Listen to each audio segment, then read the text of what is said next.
أشهد أن لا إله إلا الله وحده لا شريك له وأشهد أن محمدا عبده ورسوله أما بعد فأعوذ بالله من الشيطان الرجيم بسم الله الرحمن الرحيم الحمد لله رب العالمين الرحمن الرحيم مالك يوم الدين إياك نعبد وإياك نستعين اهدنا الصراط المستقيم صراط الذين أنعمت عليهم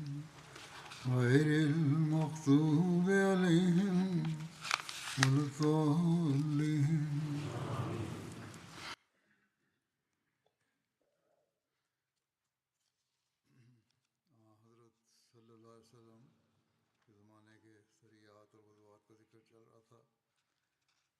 Както преди предишните проповеди споменавах събития по времето на Хазрат Мухаммад салалаху алейхи ва салям през неговия живот и събитията, които са се случвали. Днес ще спомена за едно събитие до Бану Фазара и убийството на Абу Рафи.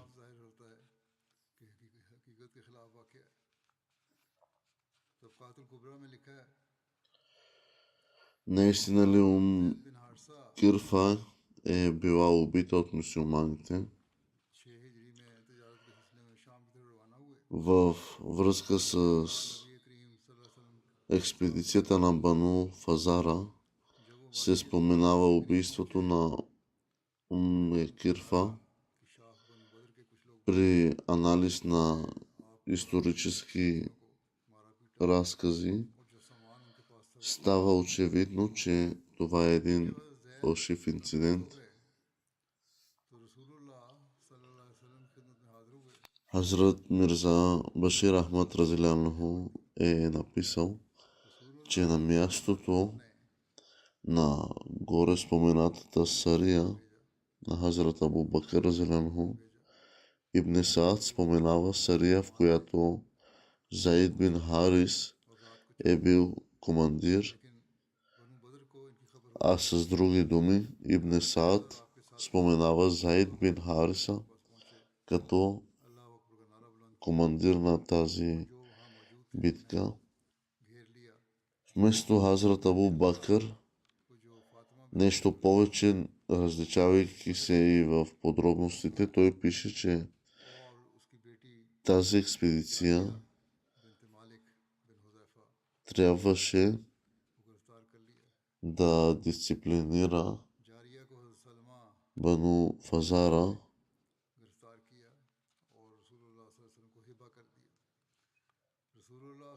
който живееше близо до Вадиул Кура и който бе нападнал търговски керван на мюсюлманите, открадвайки цялото богатство и стоки.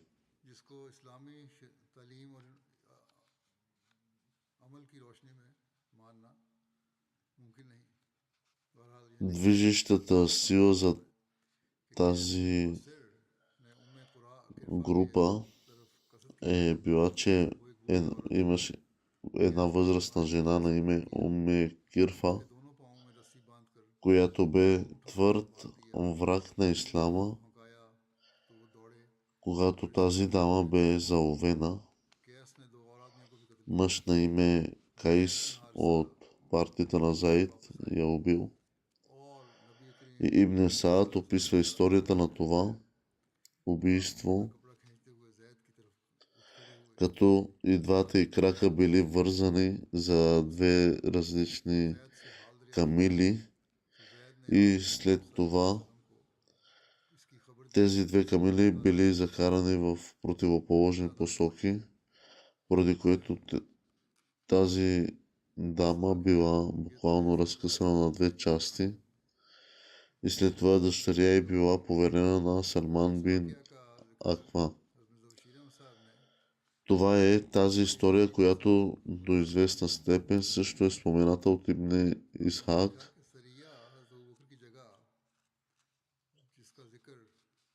Накратко,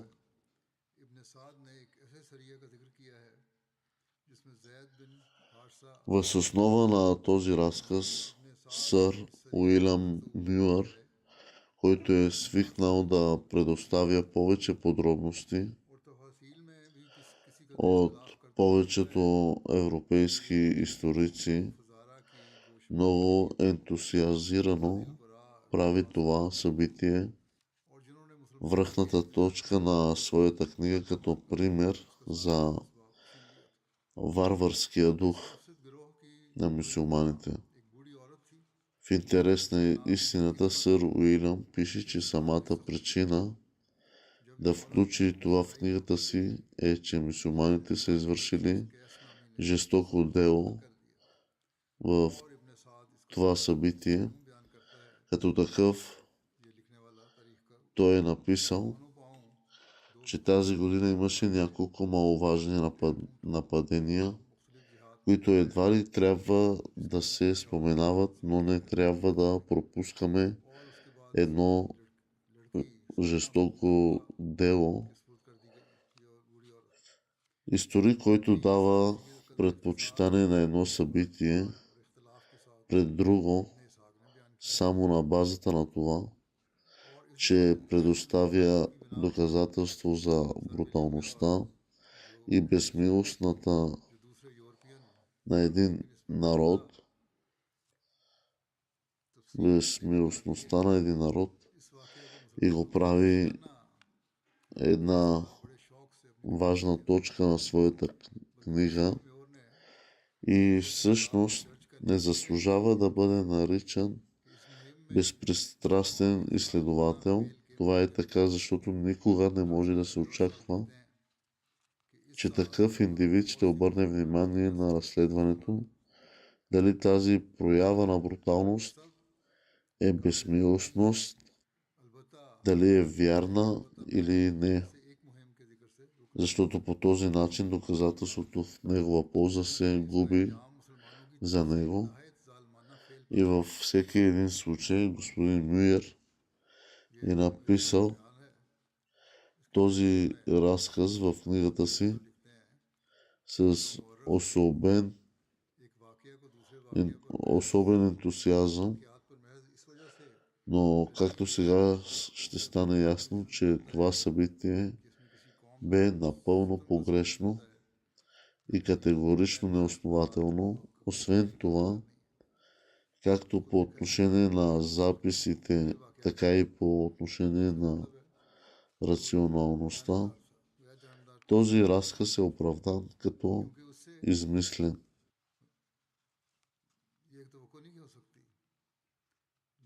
От гледна точка на рационалността трябва да се знае, че да затвориш жена, която не е осъдена за убийство, и след това да я убиеш в спокойствие, и след това да я убиеш по начин, който се разказва в този разказ, е нещо доста несъстоятелно. Исламът категорично забранява дори убиването на жени и не само на бойното поле. И вече споменахме предишните събития, че на бойното поле нито възрастни хора, нито жени и деца биха наранявани от мюсюлманите. Инструкциите са били на светия пророк салалаху алейхи ва салям, който той издаде това в забраната за убиване на жени в основната си дискусия за джихад. Като такова в хадис се споменава, че при един случай жена от вражеско племе е намерена мъртва на бойното поле И въпреки, че не е известно при какви обстоятелства и от чия ръка е била убита, след като е видяла това, светия пророк салалаху алейхи ва салям бе много недоволен. Светият пророк салалаху алейхи ва салям категорично заявява на сподвижниците си, че това никога не трябва да се случва отново в бъдеще. По подобен начин се споменава, че всеки път, когато светия пророк салалаху алейхи ва салям изпращаше армия, в допълнение към всички останали съвети, една инструкция, която той даваше на своите другари, сподвижници, бе да не убиват жени и деца.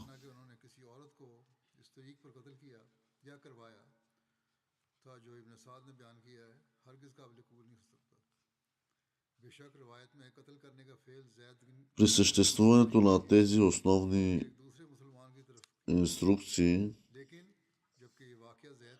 да се мисли, че сподвижниците и сред тях Заид бин Харис, който бе като семейството на светия пророк салалаху алейхи ва салям, е убил или е убил жена по такъв грозен начин, описан от Ибн Саад, изобщо не може да се приеме. Несъмнено в този разказ, въпреки че убийството не е приписано на Заид, а по-скоро е приписано на друг мюсюлманин, но тъй като този случай се е случил под командването на Заид, така или иначе крайната отговорност ще падне върху него. По отношение на Заид, да се мисли, че той е допуснал нещо от това естество да се случи под негово наблюдение, знаейки много добре учението на светия пророк салалаху алейхи ва салям, не може да се приеме ни най-малко.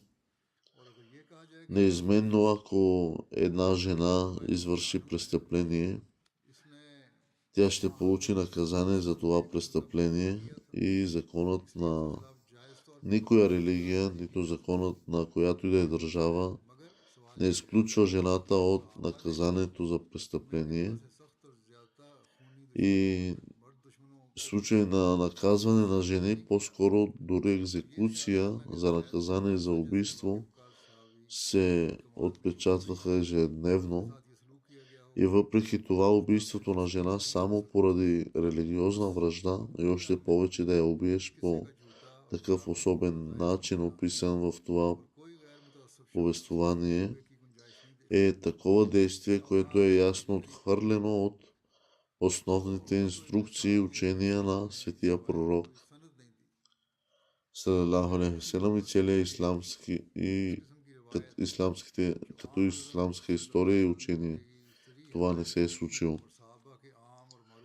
Освен това, ако се твърди, че тази жена е била престъпница и както се е споменава в различни разкази, тя е заговорничила да убие светия пророк салалаху алейхи ва салям. И поради тази причина присъдата за убийство може да бъде законно издадена срещу нея. И тогава това е правилно, но въпросът е, ако сподвижниците на светия пророк салалаху алейхи ва салям не са убивали по тежки и жестоки престъпници от Умми Кирфа и при това врагове от мъже по този начин, тогава да мислим, че една възрастна дама е била третирана по този начин под ръководството на добре информиран спътник като Заид бин Харис, е напълно неприемлив.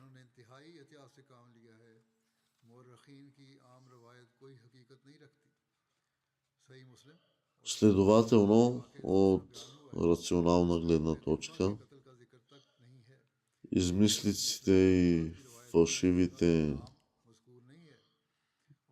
разкази на тази история са очевидни и ясни. Никой безпристрастен човек не може да намери място да се съмнява в това учение.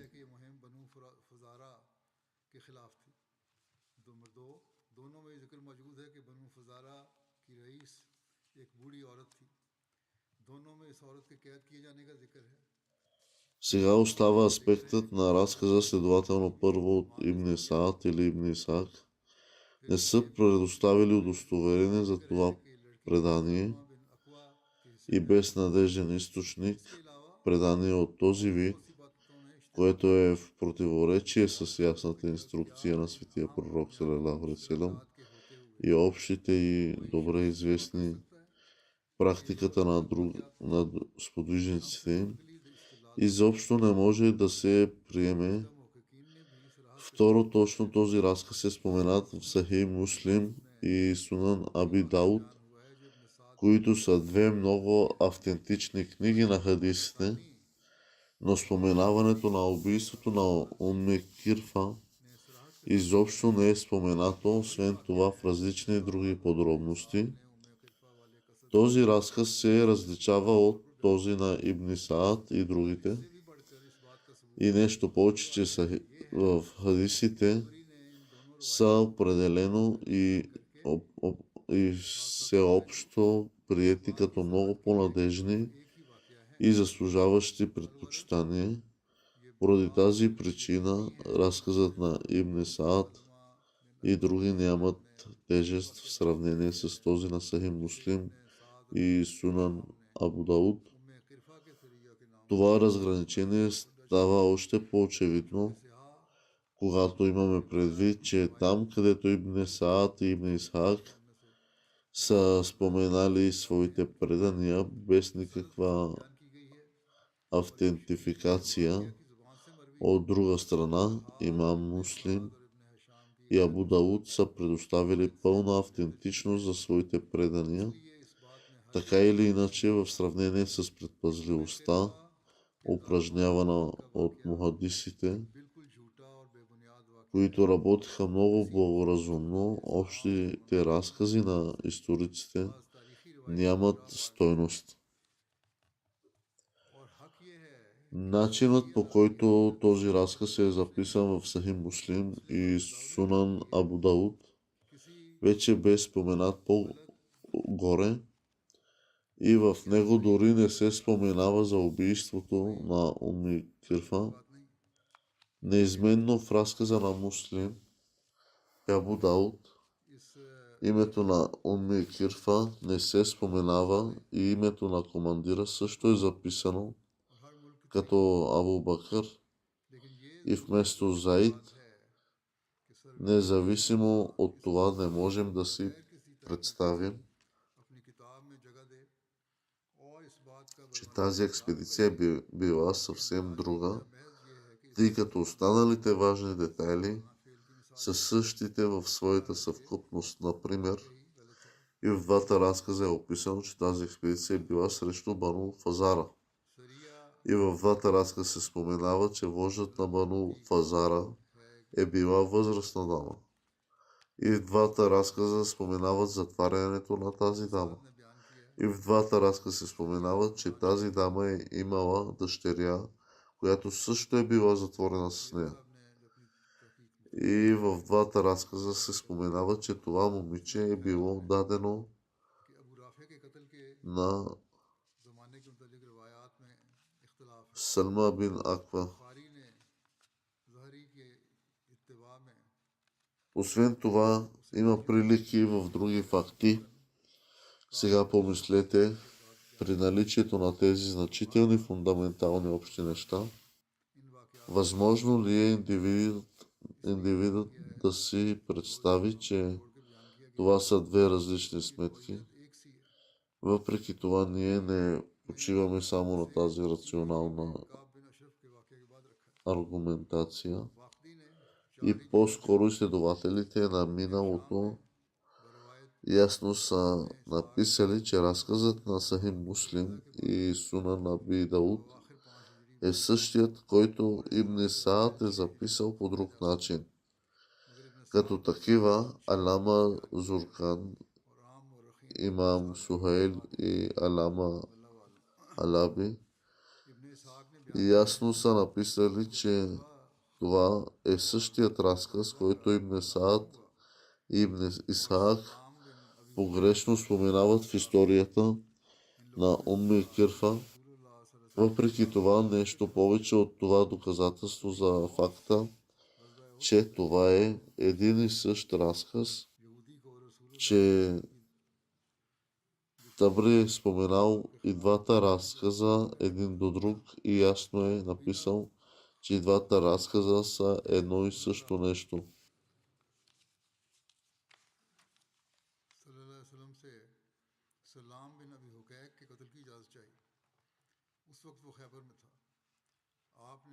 Следователно е напълно неоспоримо, че в разказа на Салма бин Хукейк е записан от Муслим и Абу Дауд, е споменат същия разказ, който Ибн Саад и Ибн Хишам погрешно са записали под името Сария на Кирфа.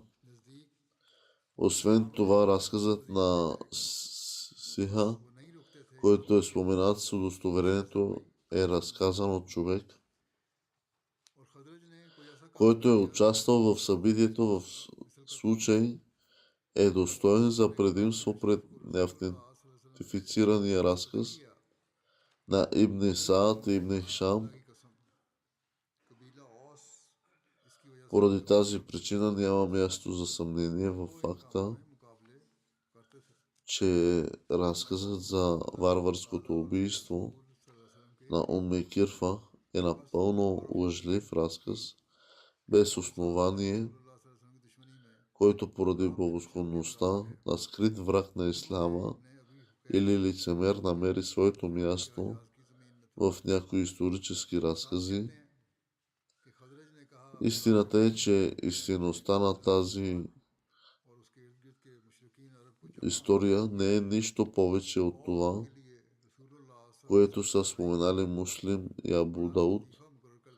Не е изненадващо погрешно описание да бъде записано в историята, защото такива примери има в историята на всяка страна и нация.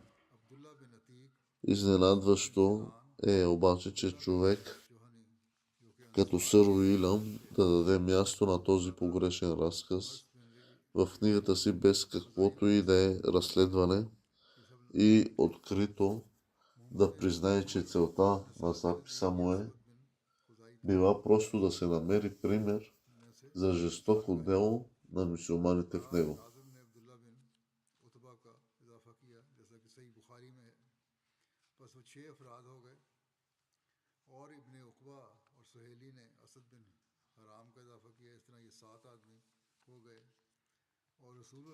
Хазрат Мирза Башир Ахмад Разанху е написал, че съществува разногласие между разказите по отношение на убийството на Абу Рафи в следващите книги на Бухари и просто го споменава като случило се след убийството на Кааб бин Ашраф, без да уточнява дата, което е вярно. И в двата случая, може би, и двете сметки са били споменати заедно, тъй като естественото им идентично. Табари го е поставил в 3 хиджри, след появата на Кааб бин Ашраф, и Лакиди го споменава в 4 хиджри, позовавайки се на Ибн Исхак. Ибн Хишам просто го е записал като след газва на Бану Курейза, което се е случило към края на 5 хиджри, и по този начин може да се счита, че се е случило през началото на 6 хиджри. Въпреки това Ибн Саад го е записал конкретно в 6 хиджри и повечето историци заемат позицията на Ибн Саад. Аллах знае най-добре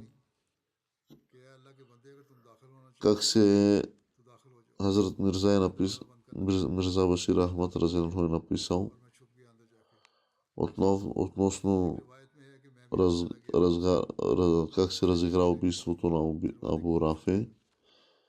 Тези техни пакости и подстрекателства на еврейските вождове не спряха и доведоха до опасни конфликти в битката при Ахзаб срещу мюсюлманите през 5 хиджри. Сред тях Хуей бин Ахтаб вече бе намерил края си заедно с Бану Курейза. Въпреки това, Селам бин Абил Хукейк, чието наименование бе Абу Рафи, все още бе ангажиран свободно в правенето на своите пакости, както преди в района на Хайбар. По-скоро унизителният провал на Ахзаб и ужасният край на Бану Курейза само още повече засилваха враждебността му, тъй като селището на племената на Гатуан бе разположено близо до Хайбар и евреите на Хайбар бяха сякаш съседи на племената на Найт.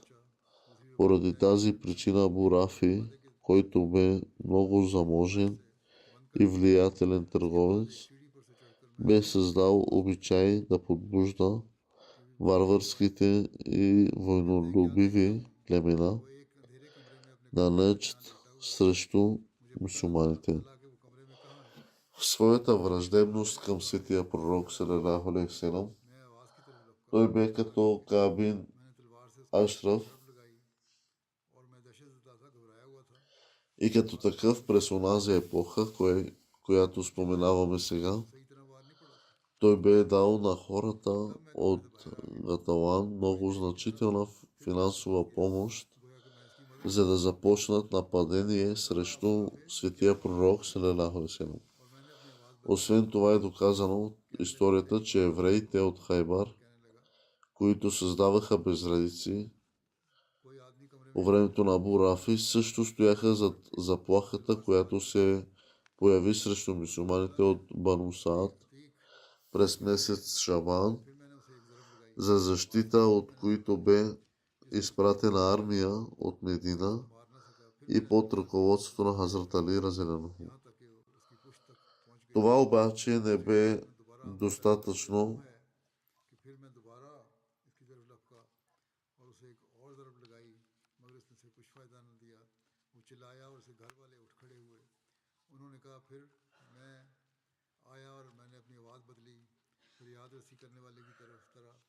на Абу Рафи и неговата вражда бе жадна за мюсюлманска кръв и личността на светия пророк салалаху алейхи ва салям бе трън в окото му.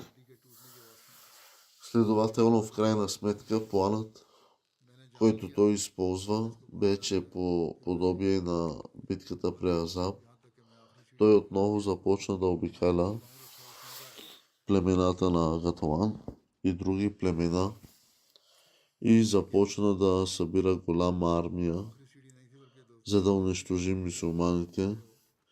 Когато положението на нещата достигна тази степен и сцените на Ахзаб отново започнаха да се появяват пред очите на мюсюлманите,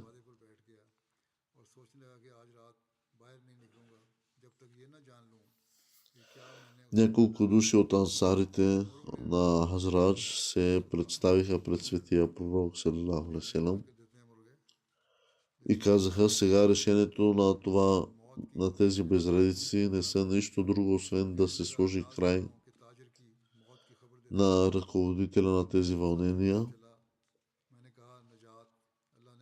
имайки предвид факта, че елиминирането на един единствен бунтовник е по-предпочитано от масово кръвопролитие в цялата земя. Светия пророк салалаху алейхи ва салям е дал разрешение на тези сподвижници. Той е изпратил 4 сподвижници от Азрадж под ръководството на Абдулла бин Атик Ансари към Абу Рафи И въпреки това, когато ги изпрати, той подчерта, вижте тук изобщо не убивайте жена или дете. И следователно през месец Рамазан, 6 хиджри, тази група тръгна и се завърна след много умело изпълнение на мисията си. По този начин тези облаци от бедствия се разпръснаха от небето на Медина. Подробностите за този разказ се споменават в Сахи Бухари,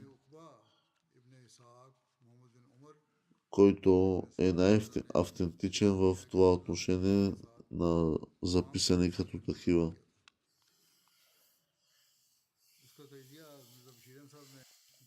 Бара бин Азиб разказва, че светия пророк салалаху е изпратил група от своите сподвижници да убият евреи на Абу Рафи и назначил Абдула бин Атик за техен лидер. Историята на Абу Рафи е, че той нанесе голяма скръб на светия пророк салалаху и е подбуждал и помагал на хората срещу светия пророк салалаху. И когато Абдула бин Атик и неговите спътници стигнали близо до замъка на Абу Рафи и слънцето залезе, Абдула бин Атик оставил спътниците си зад себе си и продължил към портата на неговия дом.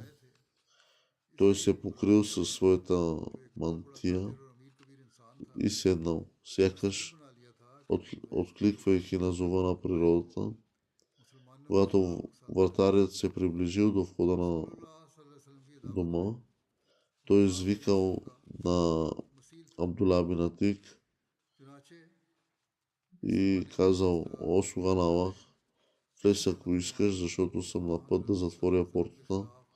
Все още съм покрит с мантията си. Абдула бин Атик бързо влезе през портата и се скрил в едната страна на този дом. Пазачът затворил портата, окачил ключа на близкото колче и си тръгнал. След това започнал разказът на самия Абдула бин Атик. Той разказва, че първо и най-важно станах и отворих ключалката на портата, така че да може да се излезе бързо и лесно, ако е необходимо. По това време Абу Рафи бе в своите стаи и много хора бяха седнали около него в нощно събрание и разговаряха помежду си. Когато тези хора се разпръснаха и настъпи тишина, аз се качих по стълбите към дома му и внимавах винаги, когато стигна до врата, да вляза в нея и да я затворя. Когато стигнах до стаята на Абу Рафи, той беше загасил фенера си и се готвеше да заспи. В стаята бе пълен мрак. Извиках името Абу Рафи, на което той отговори: кой е там? Така че скочих към източника на гласа и направих единен и силен удар на меч. Беше обаче много тъмно и поради недоумението си го пропуснах. Абу Рафи извика, след което излязох от стаята. След известно време влязох отново в стаята и промених гласа си. Попитах: о, Абу Рафи, какъв е този шум? Той не можа да познае променилия ми глас и каза да те изостави майка ти. Сега някой ме нападна с меч, къде си бил. Като чух този глас, аз отново скочих към него и го ударих с меча. Този път ударът ми беше точен, но той все още не беше мъртъв, след което го атакувах за трети път и го убих.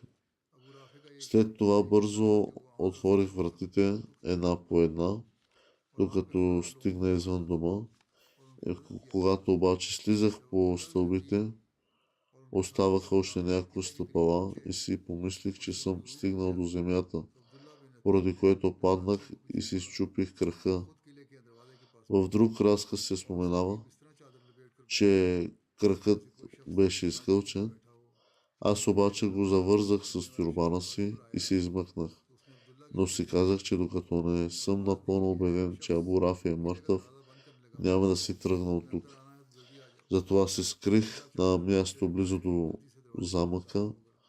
На следващата сутрин чух гласа на някой от вътрешността на замка, който казваше: Абу Рафи, търговец на Хиджаз, е починал. След това станах и бавно, но постепенно се срещнах с подвижниците си. При пристигането си в Медина ние информирахме светия пророк салалаху алейхи ва салям за смъртта на Абу Рафи. След като изслуша целия разказ, светия пророк съвсем каза: протегни счупения си крак. Протегнах крака си и светия пророк потърка благословената си ръка върху крака ми, докато се молеше, и се почувствах така, сякаш никога не съм имал никаква болка в крака си.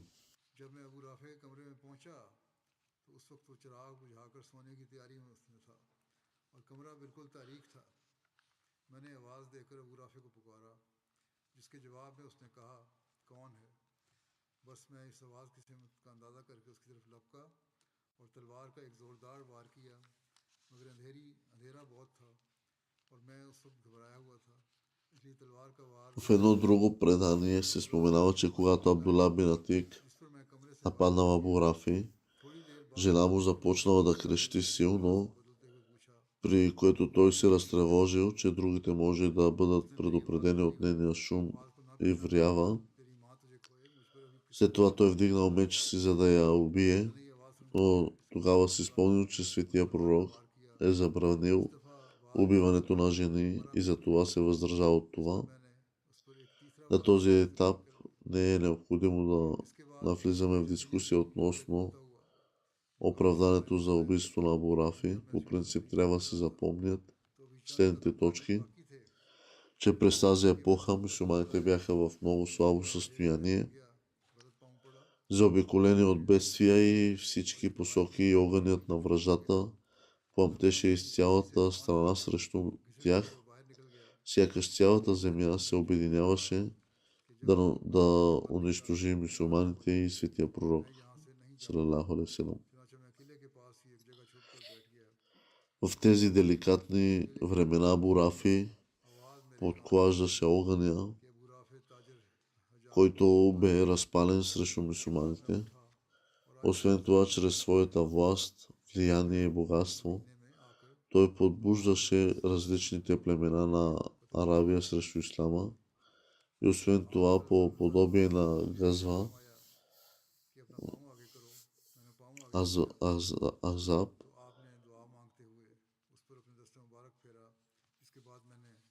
той се готвил да обедини варварските племена на Арабия, за да започне отново нападение срещу Медина. През тази епоха в Арабия не е имало правителство, чрез което да може да раздава правосъдие, и вместо това всяко племе бе свободно и независимо. Следователно нямаше друг вариант, освен да се използва стратегия за самозащита. Еврейският народ вече бе в война с ислама и по това време имаше състояние на война между мюсюлманите и евреите. По това време положението на нещата бе такова, че ако силите бяха открито мобилизирани срещу евреите, щеше да има значителна загуба на живот и богатство. Възможно е огънят на войната да приеме формата на масово унищожение в цялата земя. При тези обстоятелства, каквото и да направиха спътниците, бе абсолютно правилно и благоразумно. Още повече в състояние на война, когато една нация преминава през живот или смърт, стратегии от този род са напълно допустими. Освен това, както се изисква, всяка нация и всяка общност са използвали такива тактики, че през всички епохи, въпреки това е жалко, че в тази епоха на моралната деградация, емоциите на съчувствие към престъпниците са се увеличили до такава незаконна степен, че дори тиранинът става герой и наказанието, което получава, води до привличане на симпатиите на обикновените хора и престъпленията му са забравени. Въпреки това, що се отнася до ислама, ние признаваме, че той е чист от такива фалшиви емоции и обвинения. Той се отнася към престъпник като престъпник и разглежда негово наказание като милост към страната и обществото. Той учи, че гнилата част от тялото трябва да бъде ампутирана и не чака гнилата част от тялото да унищожи здравите. Сега остава начинът, по който е наложено наказанието по отношение на това, както бе споменато, като се имат предвид обстоятелствата в Арабия по това време и като се вземе предвид състоянието на война,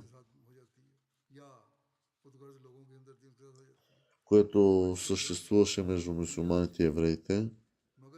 Методът, който бе използван, бе най-добрият и най-подходящият за мира на обществото. Ето защо ние вече сме написали бележка по тази тема към Кабина Ашраф в том 2, чието повторение не е необходимо тук. И по отношение на изцелението на крака на Абдула бин Атик не е ясно изяснено в разказа на Бухари дали това изцеление е настъпило незабавно по свръхестествен начин или е следвало бавно и постепенно естествен си ход на изцеление.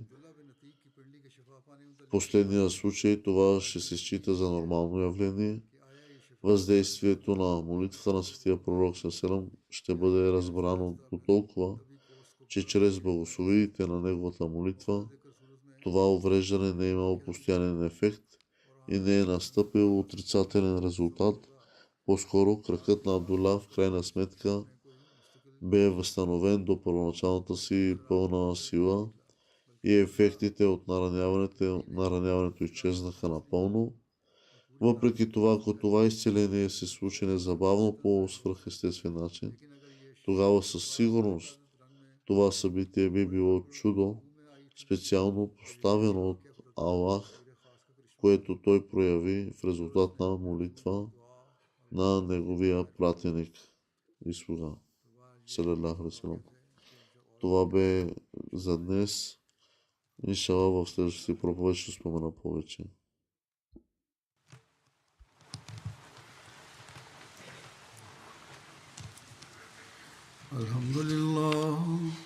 Alhamdulillah, nahmaduhu wa nasta'inuhu wa nastaghfiruh wa nu'minu bihi wa natawakkalu alayh wa na'udhu billahi min shururi anfusina wa min sayyiati a'malina. Man yahdihillahu fala mudilla lahu ومن يضلل فلا هادي له ونشهد أن لا إله إلا الله ونشهد أن محمدا عبده ورسوله عباد الله رحمكم الله إن الله يأمر بالعدل والإحسان وإيتاء ذي القربى وينهى عن الفحشاء والمنكر والبغي يعظكم لعلكم تذكرون اذكروا الله يذكركم وادعوه يستجب لكم ولذكر الله أكبر